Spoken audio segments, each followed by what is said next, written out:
अशहदु अल्ला इलाहा इल्लल्लाह वहदहू ला शरीका लहू व अशहदु अन्ना मुहम्मदन अब्दुहू व रसूलुहू अम्मा बादु फ़अऊज़ु बिल्लाहि मिनश शैतानिर रजीम बिस्मिल्लाहिर रहमानिर रहीम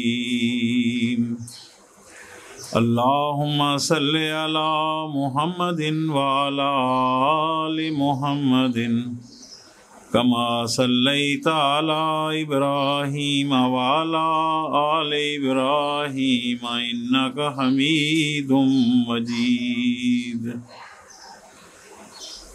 Aujourd'hui aussi c'est la même sujet, c'est l'amour du prophète sallallahu alayhi wa sallam avec compagnon, et puis compagnon, l'amour de compagnon avec le prophète sallallahu alayhi wa sallam, tous les deux côtés, comment ça passe, c'est ça que je voudrais vous expliquer un peu. Sayyidina Hazrat Abu Bakr Siddiq radhiyallahu ta'ala anhu, c'est le premier calife de l'islam. Lui, un jour, il a dit qu'il va faire le prêche ouvertement, et puis il est parti au Kaaba, et puis il est parlé là-bas que Ashhadu an la ilaha illallah wa ashhadu anna Muhammadan abduhu wa rasuluhu. Quand il a dit ça, dans tous les côtés, les ennemis, ils ont attaqué lui, jusqu'à qu'un gros homme, quand Hazrat Abu Bakr Siddiq radhiyallahu ta'ala anhu il est tombé, il est monté sur lui, tapé lui jusqu'à qu'il est évanoui. Il est venu il n'est pas le conscient. Donc, il y a quelques gens, ils ont dit que non, Abu Bakr, vous connaissez que Abu Bakr il est bien, mais peut-être il est venu comme ça. Donc, avec cette chose-là, il va changer. Il faut qu'il nous amène chez lui. Hazrat Aïcha radhiyallahu ta'ala anha dit qu'il y a 4 et 5 personnes, ils ont amené mon père Abu Bakr à la maison. Nous commençons à le soigner, le Abu Bakr, jusqu'à ce qu'Abu Bakr il ait ouvert les yeux. Quand il a ouvert les yeux, première question qu'ils ont, qu'Abu Bakr Siddiq radhiyallahu ta'ala anhu il a demandé, il a dit que moi je ne connais pas où je suis, mais est-ce que mon prophète Muhammad sallallahu alayhi wa sallam il porte bien? Quand il dit ça, tous les gens qu'ils ont le contre l'islam, ennemis de l'islam, ils ont été côté d'Abu Bakr, ils ont quitté. Et Abu Bakr restait seul avec sa fille Hazrat Aïcha radhiyallahu ta'ala anha. Donc, Hazrat Abu Bakr Siddiq radhiyallahu ta'ala anhu, il aimait beaucoup au prophète sallallahu alayhi wa sallam. Quand le prophète sallallahu alayhi wa sallam il est quitté au Mecque pour partir au Médine, ces moments de difficulté, les dieux lui donnaient permission qu'il faut maintenant laisser le Mecque et partir au Médine. C'est Abu Bakr qui l'a pris avec lui. Mais jusqu'à où le prophète sallallahu alayhi wa sallam et Abu Bakr, ils ont caché, ils ont reposé, et les ennemis, ils ont lui suivi jusqu'à là-bas là. Ils ont vu le pied de cheval et ils ont arrivé jusqu'à là-bas. Mais Abu Bakr Siddiq radhiyallahu ta'ala anhu, quand il a vu le pied des ennemis, il est venu père. Que Dieu révélé le prophète sallallahu alayhi wa sallam, la tahzan inna Allah ma'ana, qu'il ne faut pas être père, Dieu est avec nous. Le prophète sallallahu alayhi wa sallam dit à Abu Bakr que la tahzan inna Allah ma'ana, il ne faut pas être père, Dieu est avec nous. Donc, Abu Bakr a dit que Dieu est au prophète, il n'était pas père pour moi, il était père seulement pour vous. Donc, toujours, Hazrat Abu Bakr Siddiq radhiyallahu ta'ala anhu, il aimait beaucoup le prophète Muhammad sallallahu alayhi wa sallam. Et puis c'est normal. Parce que, foi d'un musulman, d'un croyant, il ne peut pas être complet jusqu'à qu'il ne va pas aimer le prophète et son Dieu plus que tout le monde. Donc, Abu Bakr Siddiq radhiyallahu ta'ala anhu, il est fait comme ça. Mais si nous regardons Hazrat Ousmane radhiyallahu ta'ala anhu, c'était le troisième calife de l'islam. Le prophète sallallahu alayhi wa sallam lui donné son 2 filles pour marier. Mais Hazrat Ousmane radhiyallahu ta'ala anhu, il était un grand richard. Il aide beaucoup les compagnons du prophète sallallahu alayhi wa sallam, beaucoup les pauvres, tout. C'est ça que son nom, c'est Ghani. Ghani, c'est en arabe, c'est lui qui partage, c'est lui qui donne. Donc, son nom c'était Hazrat Ousmane bin Affan, Hazrat Ousmane Ghani radhiyallahu ta'ala anhu. Mais, le prophète sallallahu alayhi wa sallam aussi, il lui aimait beaucoup. Quand le prophète sallallahu alayhi wa sallam a vu le rêve, qu'il est en train de partir au Mecque pour le pèlerinage, il a dit aux compagnons qu'il faut préparer pour partir. Donc, les compagnons, ils ont préparé. Jusqu'à qu'ils sont arrivés à la place de Hudaybiyah.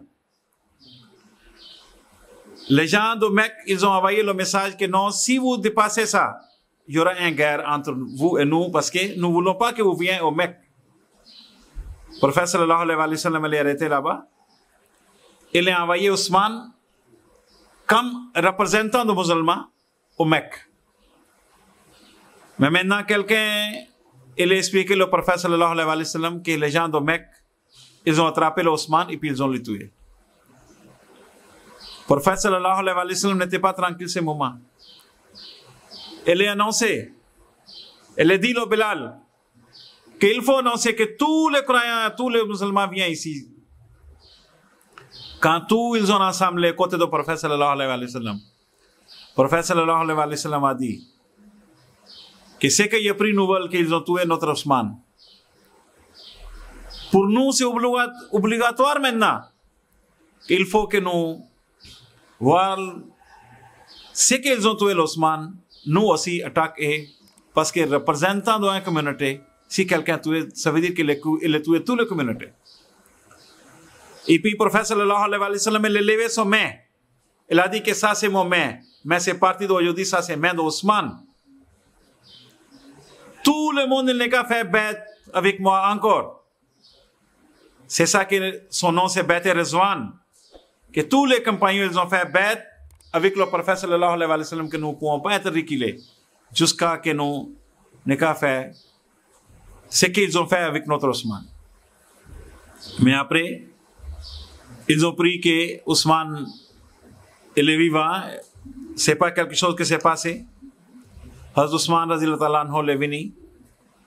Et puis, le prophète sallallahu alayhi wa sallam, il a fait une, ça veut dire contrat, une écriture entre musulmans et le mécréant de Mecque. Ils ont demandé que les musulmans ils vont venir l'année prochaine pour faire le pèlerinage. Le prophète sallallahu alayhi wa sallam a accepté ça. Et puis l'année prochaine, alhamdulillah, qu'Islam il a gagné le Mecque même. Si nous regardons Hazrat Ali radhiyallahu ta'ala anhu, 4e calife de l'Islam. Hazrat Ali radhiyallahu ta'ala anhu, il était le cousin du prophète sallallahu alayhi wa sallam. Son oncle Hazrat Abu Talib, c'était son fils. Papa de Ali, c'est tonton de Hazrat Muhammad Rasulullah sallallahu alayhi wa sallam. Mais Ali, il était parmi les enfants qui acceptaient l'islam. Quand Dieu révélé le Muhammad sallallahu alayhi wa sallam que vous êtes le prophète, le prophète sallallahu alayhi wa sallam il a annoncé au Mecque que Dieu m'a nommé comme un prophète. Il a appelé tout le monde. Maintenant, parmi les enfants, c'est qu'il a accepté l'islam, c'est qu'il a accepté Muhammad Rasulullah sallallahu alayhi wa sallam, c'est Hazrat Ali radhiyallahu ta'ala anhu. Mais c'est que Ali, comment il était bravo, c'est ça qu'il faut regarder. Ces jours que le prophète sallallahu alayhi wa sallam il est parti au Mecque, parti au Médine, laissé le Mecque. Mais il y a différents alamana. Alamana, ça veut dire que les gens, ils étaient seulement confiance au prophète sallallahu alayhi wa sallam.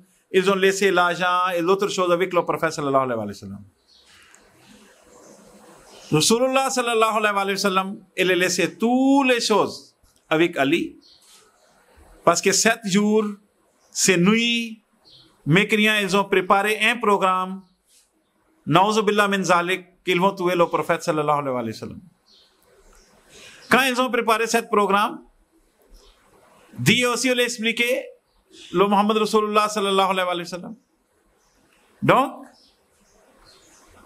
ce moment, Hazrat Ali radhiyallahu ta'ala anhu, il est dormi sur la lit du prophète sallallahu alayhi wa sallam.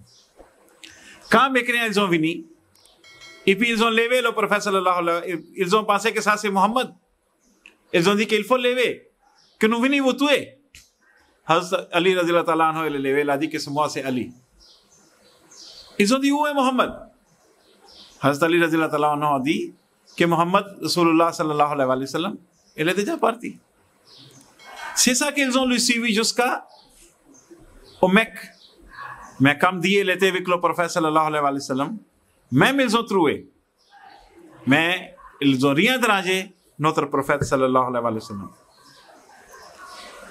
Maintenant, je vais vous parler de Hazrat Abu Talha radhiyallahu ta'ala anhu.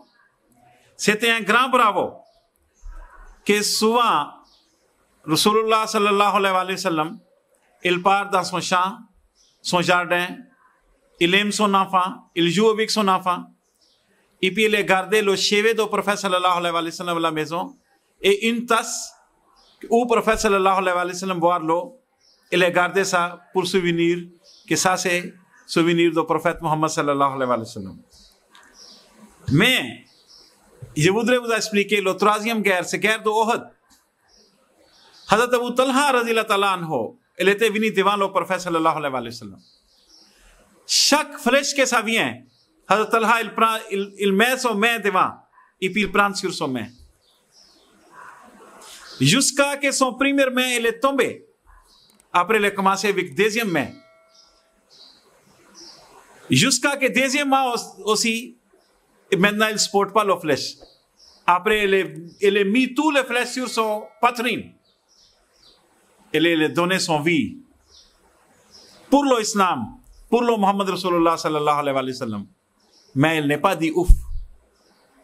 Il n'est pas dit que pourquoi. Il n'était pas père. Ça c'est Abu Talha radhiyallahu ta'ala anhu. Que il a gardé le prophète sallallahu alayhi wa sallam. Mais même un petit moment même, il n'est pas pensé de ça. Que comment passe pour lui. Mais pour dire, pour parler c'est trop facile. Mais il faut comprendre que aujourd'hui, si nous, pour nous, c'est quelque chose d'arrive, est-ce que nous pouvons faire ça? C'est ça qu'il faut voir. Maintenant, je vais vous parler, Hazrat Mus'ab bin Umair radhiyallahu ta'ala anhu, que j'ai déjà parlé, fois passée aussi un peu. Mais pour Mus'ab, c'est pas petite chose. Parce que drapeau de l'islam, dans la troisième guerre de Uhud, Hazur sallallahu alayhi wa sallam, il est donné dans la main de Mus'ab bin Umair radhiyallahu ta'ala anhu. C'est ça que quand quelqu'un il veut gagner la guerre, il veut que le drapeau des ennemis, il va tomber. Si le drapeau tombe, tout le monde sait que maintenant il a gagné la guerre. Donc chacun il veut faire flèche vers le Hazrat Mus'ab bin Umair radhiyallahu ta'ala anhu. Mais quand un main de Mus'ab, c'est avec flèche là, c'est carrément pourri. Il a pris le drapeau de l'islam avec deuxième main. Jusqu'à que la guerre est finie. Et puis, le prophète sallallahu alayhi wa sallam demandait que où est mon Mus'ab? Il y a un compagnon qui est parti lui chercher. Même le prophète sallallahu alayhi wa sallam il est levé pour partir voir. Il a vu que Mus'ab est tombé. Et son visage était vers en bas de terre, vers la terre. Profeta sallallahu alaihi wasallam a dit que aujourd'hui aussi Masab est en train de faire sujoud.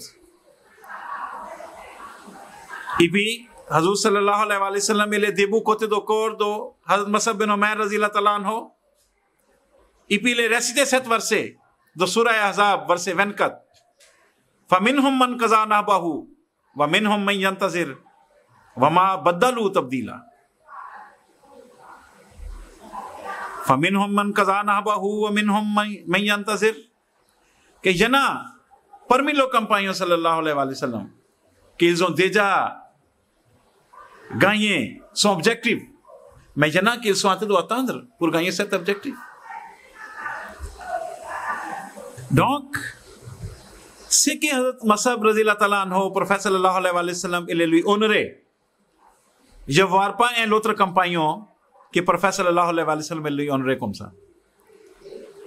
Hazur sallallahu alayhi wa sallam a dit qu'il amené le corps de Mus'ab. Quand c'est amené, prophète sallallahu alayhi wa sallam dit qu'il faut regarder le visage, tous les compagnons n'étaient pas alignés pour regarder le visage de Mus'ab bin Umair radhiyallahu ta'ala anhu. Et puis lui salue.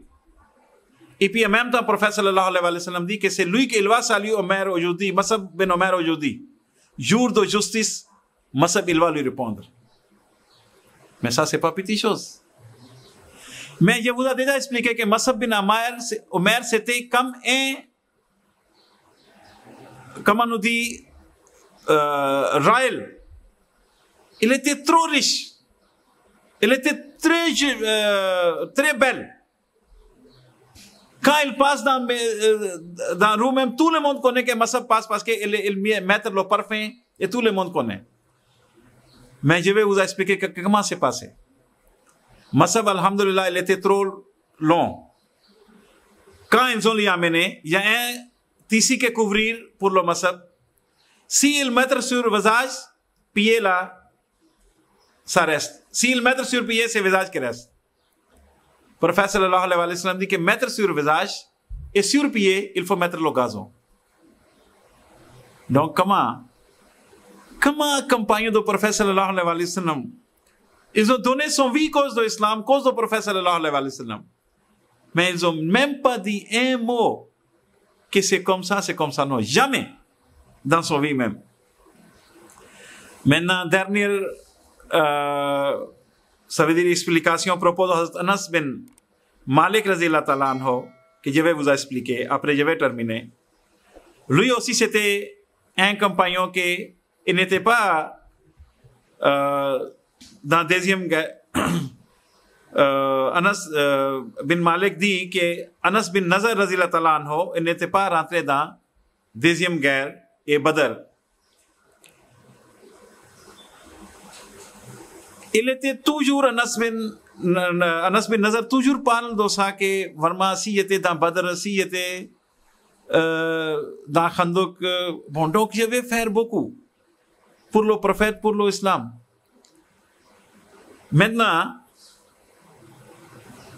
dans la troisième guerre, Uhud, vous-même vous connaissez que les ennemis ils ont dit que le prophète sallallahu alayhi wa sallam, nauz billah min zalik, il est décidé. Quand ils ont dit ça, compagnons du prophète sallallahu alayhi wa sallam, ils ont trop découragé. C'est à cause de ça que la première fois ils ont gagné un peu la guerre, troisième guerre là, ils ont tué le compagnon du prophète sallallahu alayhi wa sallam. Ça fait 70 compagnons.